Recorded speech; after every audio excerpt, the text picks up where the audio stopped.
Assalamu alaikum, dear students. This is Zuhaib sir discussing the one of the important topic in ecology that is called as population ecology. मेरे बच्चे जहाँ तक population ecology का सवाल है, population ecology में हमने ऑलरेडी पॉपुलेशन इंटरेक्शंस ख़त्म किया हुआ है. We have already finished with the population interactions जिसमें पॉजिटिव और नेगेटिव इंटरेक्शन हमने डिस्कस किया. आज के लेक्चर में मेरे बच्चे हम स्टार्ट कर रहे हैं that is called as population characteristics. आज के इस बहुत ही इम्पॉर्टेंट लेक्चर में हम बात कर रहे हैं पॉपुलेशन कैरेक्टरिस्टिक्स के बारे में. Dear students, let me now start in this population ecology, population characteristics as well as the population group.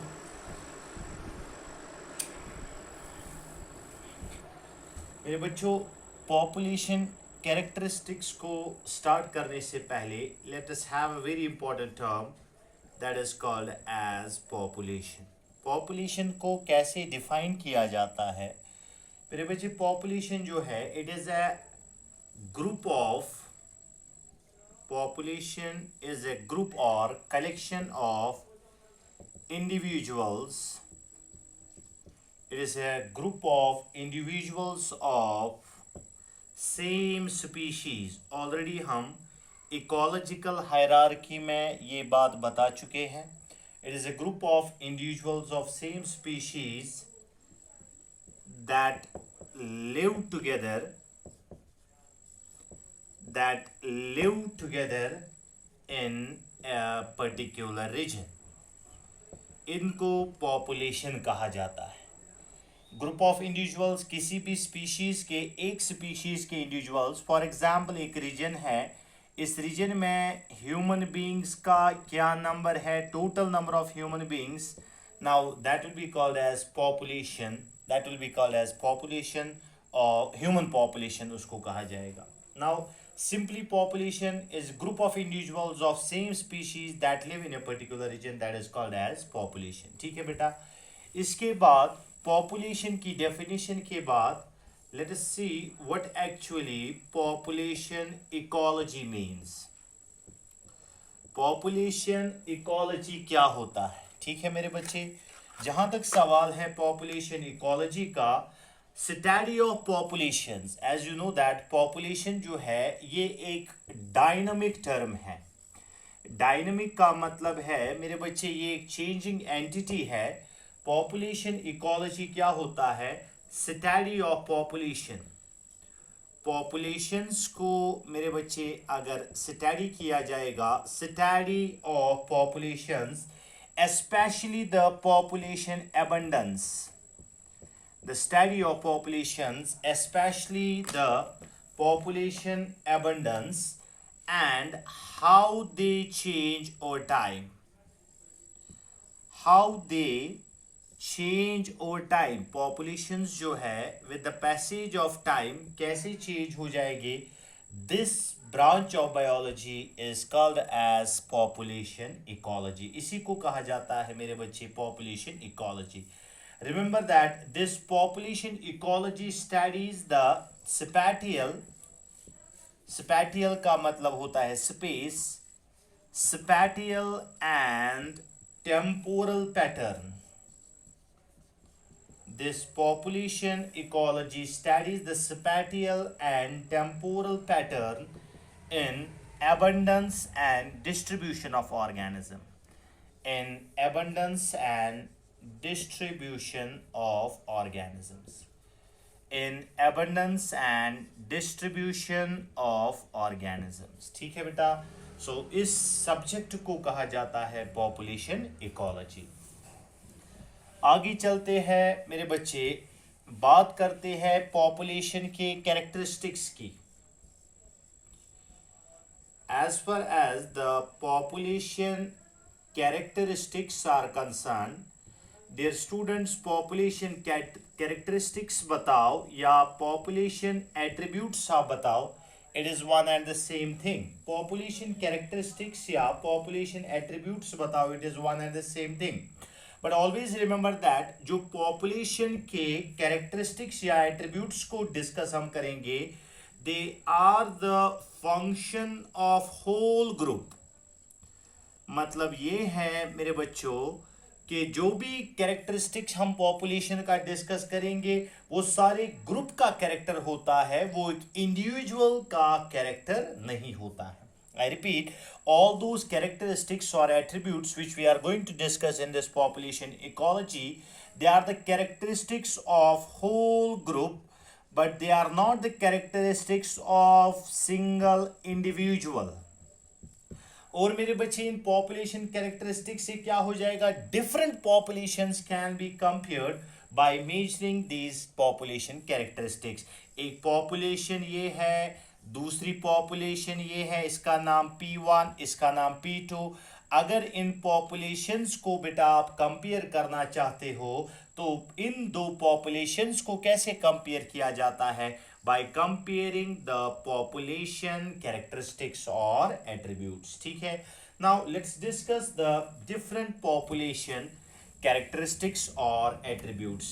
आगे चलने से पहले डिफरेंट कैरेक्टरिस्टिक्स को डिस्कस करने से पहले एक टर्म बेटा मैं आपको बताऊं, that is called as demography.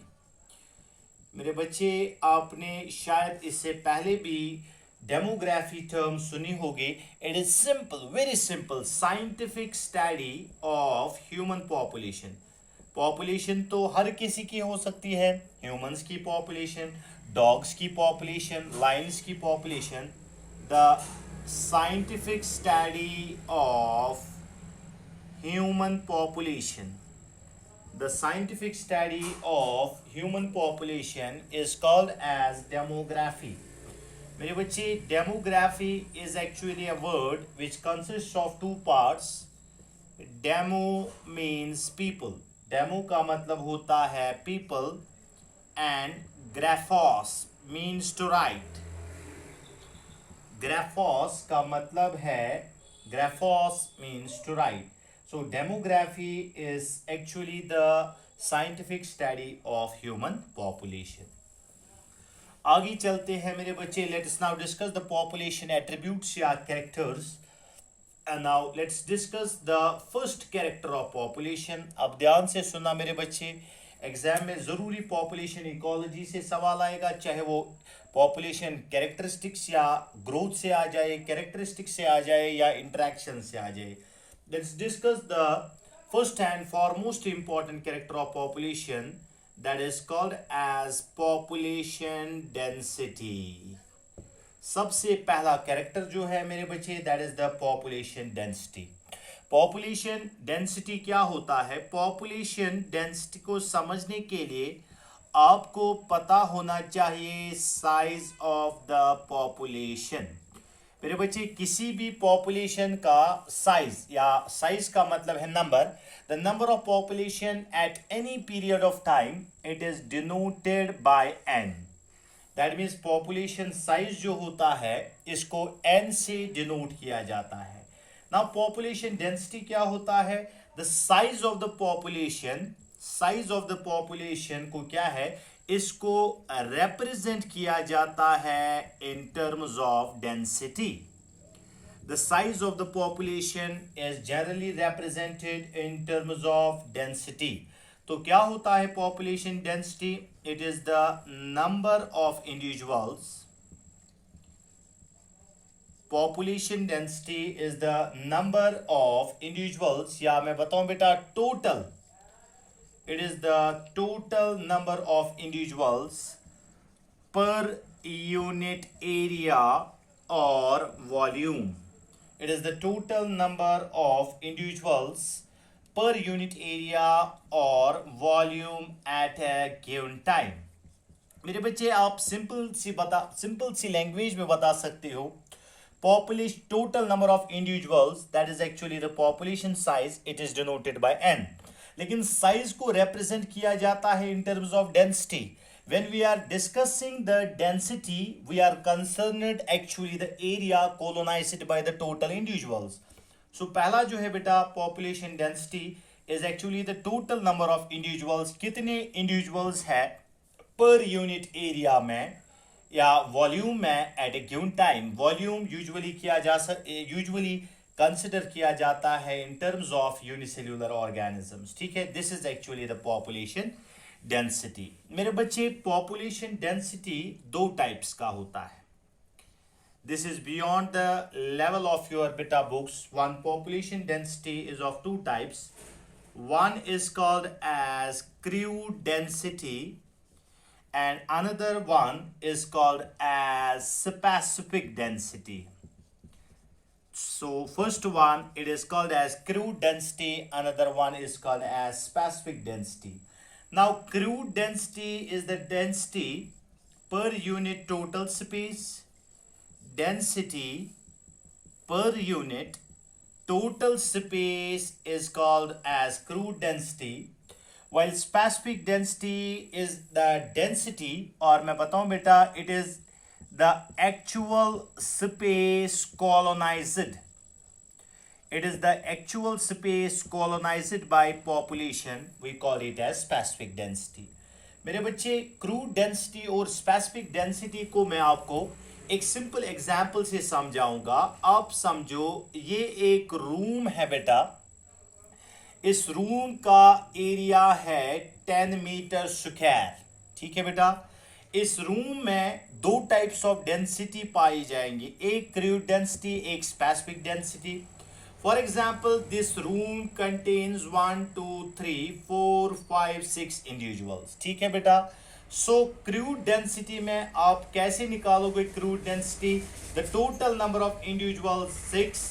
Available area जो है बेटा वो available area is 10, because total area की अगर आप बात करते हो, total space available, so this is the crude density. So in crude density number of individuals divided by total area which is available. Specific density में हम क्या करते हैं? In specific density we actually calculate the actual space colonized. मिसाल के तौर पर इस कमरे का एरिया 10 मीटर स्क्वायर है. इस 10 मीटर एरिया स्क्वायर में मेरे बच्चे बहुत सारे इंडिविजुअल्स एकोमोडेट हो सकते हैं. Let it be 30 number of individuals it can accommodate. लेकिन 6 इंडिविजुअल्स जो एट अ पर्टिकुलर टाइम है, for example at a particular time there are 6 individuals, और आप 2 मिनट के लिए बेटा आप समझो कि 6 इंडिविजुअल्स ने out of 10 meter square 3 meter square area colonize किया है. That means out of 10 the actual space colonized by the population is only 3 meter square. 7 meter square is still available for the population. So this type of density is called a specific density. This type of density is called as crude density. Crude density में we consider the total space. जैसे मैंने कहा total space यहाँ 10 meter square है, और specific density में we consider the actual space colonized by the population. So one is called as crude density and another one is called as specific density. मेरे बच्चे यहाँ डेंसिटी के बाद अगर कुछ कैलकुलेशंस में आपको बताओ, वर्ल्ड में अगर देखा जाएगा डेंसिटी इट इज 33 पर्सन्स पर स्क्वायर किलोमीटर. वर्ल्ड में अगर डेंसिटी देखी जाएगी, population density it is 33 persons पर स्क्वायर किलोमीटर. अगर मैक्सिमम डेंसिटी, ठीक है, मैक्सिमम डेंसिटी का मतलब है कि बहुत सारी कम जगह में बहुत सारे इंडिविजुअल्स है. सो मैक्सिमम डेंसिटी अगर देखी जाएगी that is in the Bangladesh. Previously it was Japan. Maximum population density is in Bangladesh. Previously it is in Japan. Minimum density अगर कहीं पे है that is the Greenland. Minimum density जो है it is the Greenland. Previously it was Australia. Previously it was Australia.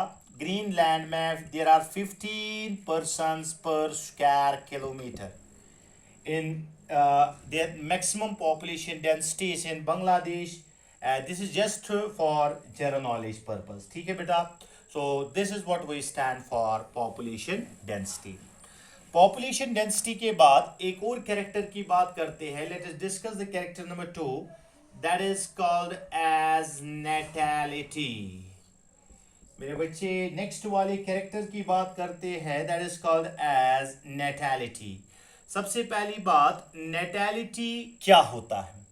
Natality is actually the ability of individuals, या मैं बताऊं बेटा, it is the ability of existing individuals to produce new individuals.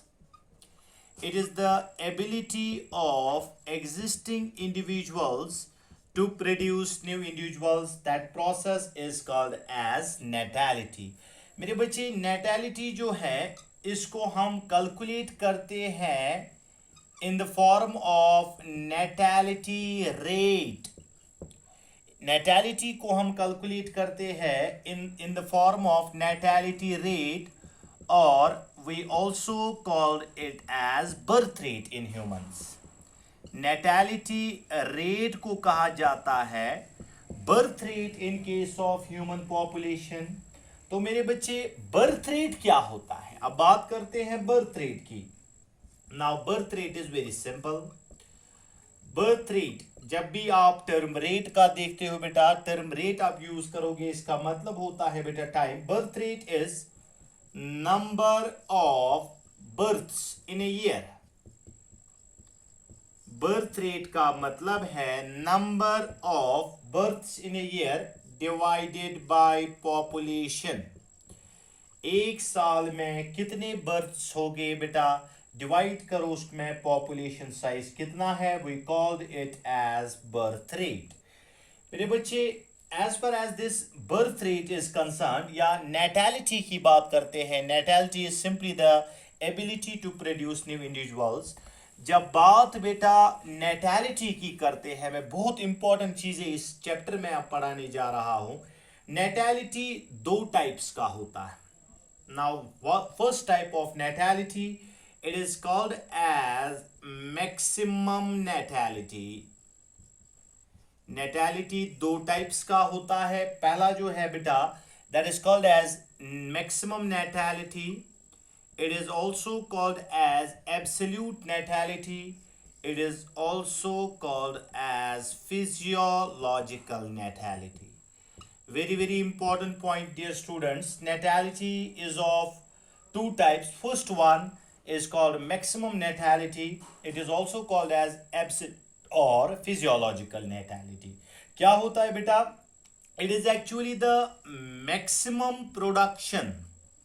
एक organism में maximum क्या सलाहियत है नए इंडिविजुअल्स को प्रोड्यूस करने की, when ideal conditions are given. It is the maximum production of new individuals.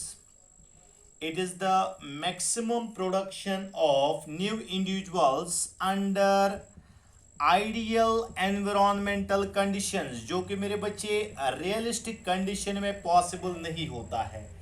Now maximum production of new individuals under ideal environmental condition. Ideal environmental condition क्या होता है मेरे बच्चे? आइडियल कंडीशन वो कंडीशन है where there is no ecological limiting factor. Where there is no ecological limiting factor. जब कोई भी इकोलॉजिकल फैक्टर मेरे बच्चे लिमिटिंग नहीं होगा, उसको कहा जाता है ideal condition. And always remember that this maximum natality, absolute और physiological natality, it is constant for a population. क्योंकि मेरे बच्चे इसका एक खास वैल्यू होगा जिस वैल्यू के बियॉन्ड कोई मतलब पॉसिबिलिटी नहीं होती है. So maximum natality is the production of new individuals under ideal environmental conditions.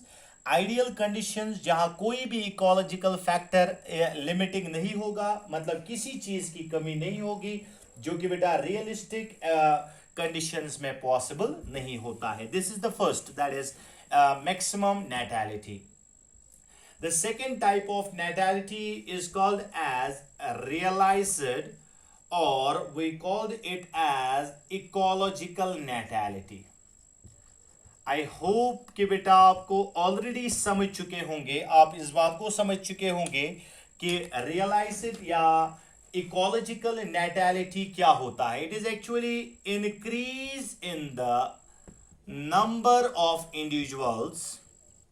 It is actually the increase in the number of individuals in real environmental conditions.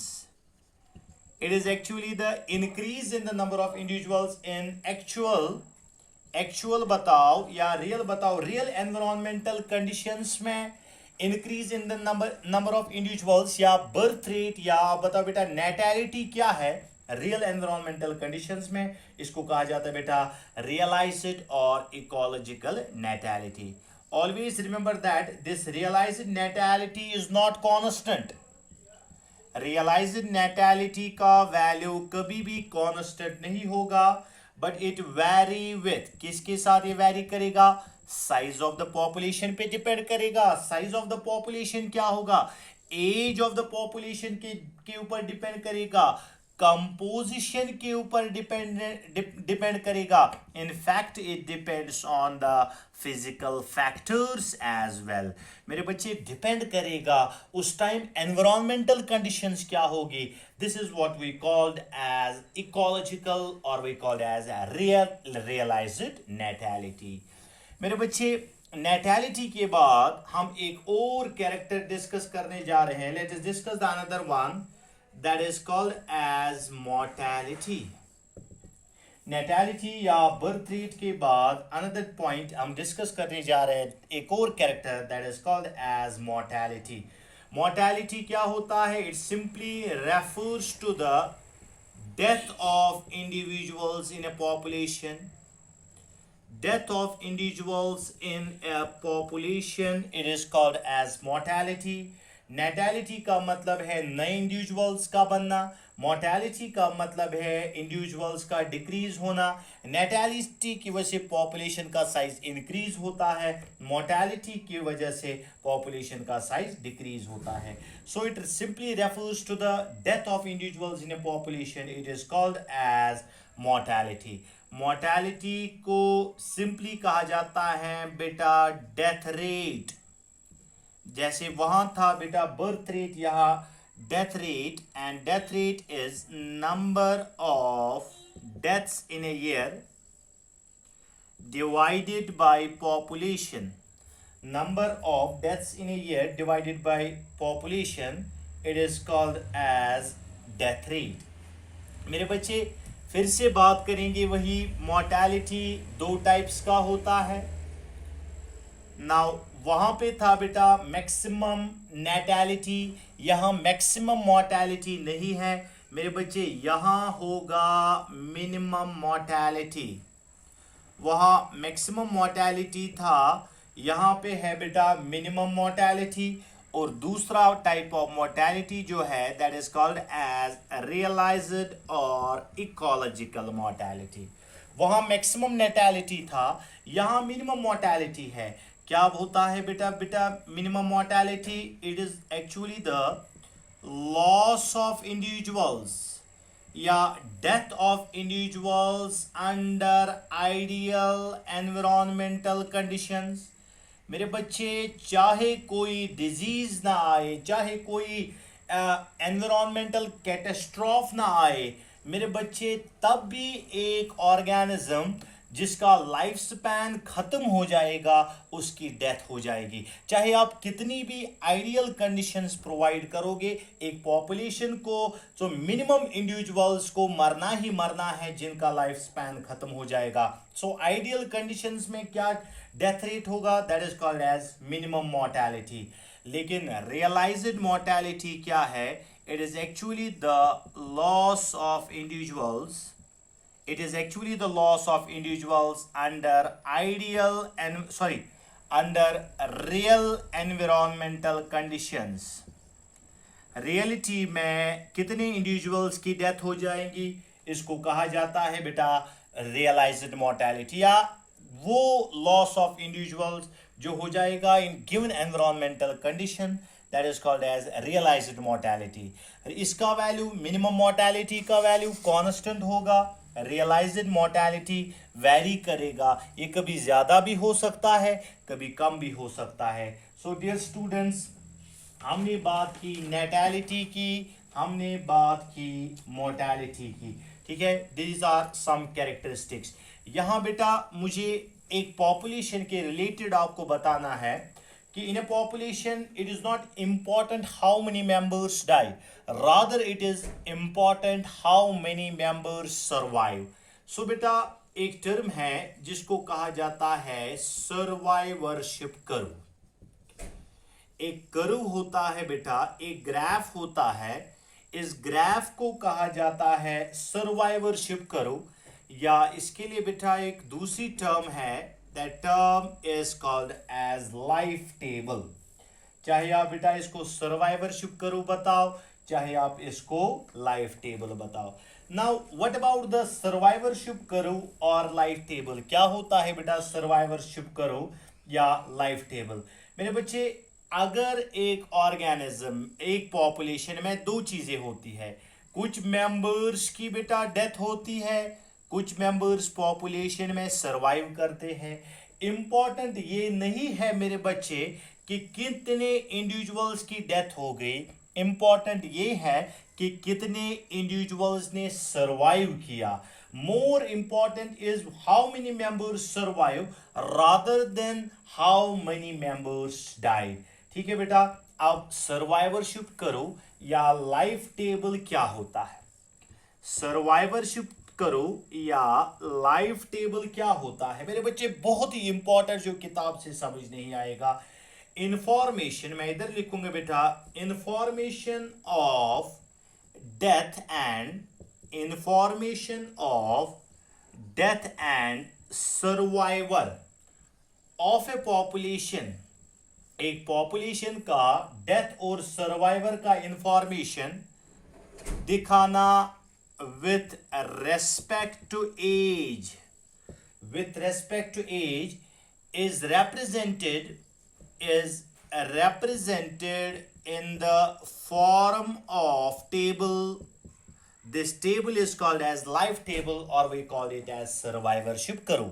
बहुत simple सी बात है बेटा, एक पॉपुलेशन का डेथ और सर्वाइवर दिखाना with respect to the age, that is called as survivorship curve.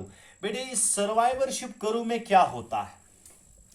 इस survivorship curve में जैसे आप ग्राफ बनाते हो वैसे ही बेटा आपको ग्राफ एक बनाना है, सिंपल सा ग्राफ। इस ग्राफ में बेटा एक साइड से एक्स एक्सीस पे आपको एज लिखना है और y एक्सिस पे आपको लिखना है number of surviving individuals. As I already told you that important is not how many members died, important is how many members survived. ठीक है बेटा? एक ऐसा ग्राफ, लाइफ टेबल या सर्वाइवरशिप कर्व एक ऐसा ग्राफ है जिसमें नंबर ऑफ सर्वाइविंग इंडिविजुअल्स को दिखाया जाता है with respect to the age. तो मेरे बच्चे सर्वाइवरशिप कर्व, मैं लिखूंगा इधर, सर्वाइवरशिप कर्व 3 टाइप्स का होता है। सर्वाइवरशिप कर्व 3 टाइप्स का होता है। एक को कहा जाता है बेटा टाइप 1 कर्व, दूसरे को कहा जाता है टाइप 3 कर्व, तीसरे को कहा जाता है type 2 curve. Very very important, survivorship curve is of 3 types. One is called as type 1 curve.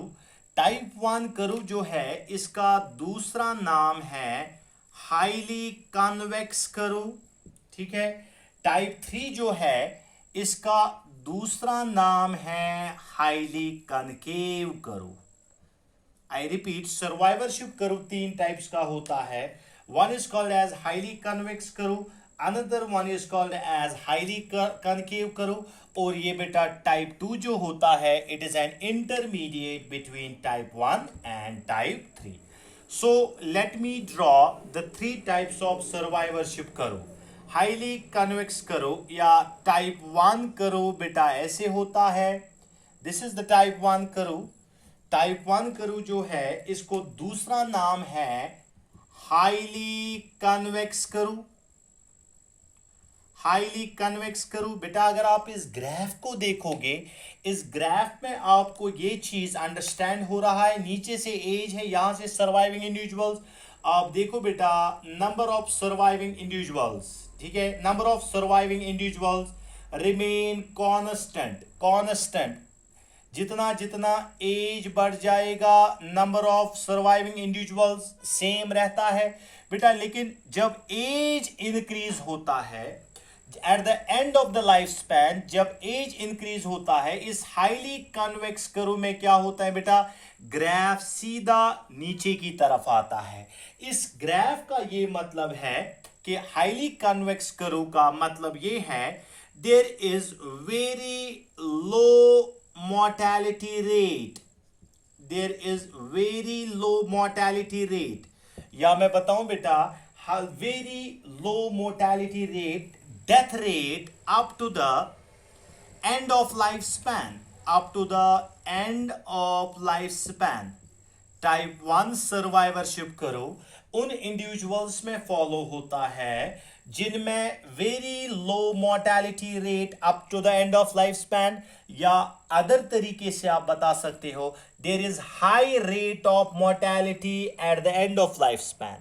आप देख रहे हो बेटा, यहां नंबर ऑफ इंडिविजुअल्स कितना डिक्रीज हो रहा है, बिल्कुल ये आप समझो कि एक्सपोनेंशियली डिक्रीज हो रहा है। लेकिन initially number of surviving individuals remain constant up to a particular age, लेकिन एक खास एज के बाद डेथ रेट काफी इंक्रीज हो जाता है। सो टाइप 1 और highly convex curve is that type of curve in which there is very low mortality rate up to the end of lifespan, yeah, there is high rate of mortality at the end of lifespan। मेरे बच्चे usually ये curve किन organism show करते हैं, कौन से organism, this curve is usually represented by larger animals. बड़े animals जो होते हैं इनमें ये टाइप ऑफ सर्वाइवरशिप कर्व पाया जाता है। एग्जाम्पल डेयर, शीप, मैन या ह्यूमंस की आप बात करते हो बेटा, ये टाइप ऑफ सर्वाइवरशिप कर्व इनमें फॉलो किया जाता है। That means deer, sheep, humans में अगर आप देखोगे मोर्टेलिटी रेट इनिशियल स्टेज में बहुत कम होता है, लेकिन later on after a particular stage जब ऑर्गेनिजम्स का एज या लाइफ स्पैन खत्म हो जाता है तो बेटा क्या हो जाता है, डेथ रेट इंक्रीज हो जाता है। This is the type 1 curve. Type 3 curve देखो आप बेटा, type 3 curve is like this. मेरे बच्चे टाइप 3 कर्व जो है इसका दूसरा नाम है highly concave curve, highly concave curve. अब मेरे बच्चे आप खुद समझ सकते हो कि हाईली कनकेव कर्व क्या होता है। ये एक ऐसा कर्व है, ऐसे ग्रुप ऑफ ऑर्गेनिज्म जिनमें इनिशियल स्टेज में एज बेटा पहला early age, there is high rate of mortality during the initial stage. अब देखो बेटा number of surviving individuals decrease हो रहे हैं बहुत ज्यादा। There is high rate of mortality, I can write here, there is high rate of mortality in the initial stage, there is high rate of mortality in the initial stage, initial stage में बहुत ज़्यादा mortality rate है और later on ये mortality rate decrease हो जाएगा। this is called as type 2 curve. मेरे बच्चे इस कर्व को कहा जाता है it is called as type 3 curve. और ये टाइप 3 किन में पाया जाता है मेरे बच्चे, ये type 3 curve is shown by oysters, this type 3 curve is shown by shellfishes. ये ऐसे ऑर्गेनिजम्स हैं जिनमें मोर्टेलिटी स्टेज लार्वल स्टेज में बहुत ज्यादा होता है। Type 2 curve is like this, this is the type 2 curve which is an intermediate between type 1 and type 3। मेरे बच्चे टाइप 3 कर्व किन में पाया जाता है, टाइप 3 कर्व बर्ड्स में, सॉरी टाइप 2 कर्व किन में पाया जाता है, टाइप 2 कर्व बर्ड्स में पाया जाता है। Now what about the type 2 curve, there is the rate of mortality is constant for all age groups। I'll write here rate of mortality is constant. That means कोई फर्क नहीं पड़ने वाला. Rate of mortality is constant for all age groups.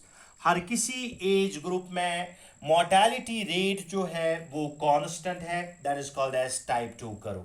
मेरे बच्चे type 2 curve जो है it is shown by birds. Type 2 curve is shown by birds. बेटा इसमें मेरे मोबाइल में बेटा चार्ज खत्म होने वाला है. ये लेक्चर, आज का लेक्चर मैं कंक्लूड कर रहा हूं, लेकिन कंक्लूजन से पहले बेटा मुझे कुछ इंपॉर्टेंट बातें आपको बतानी है. Now as far as this type 1 curve is concern, type 1 curve always remember that these are entrance related points. Entrance point है बेटा. टाइप 1 कर्व कौन से ऑर्गेनिज्म दिखाते हैं? Type 1 curve is shown by, that is highly convex curve, is shown by heteroparous organisms.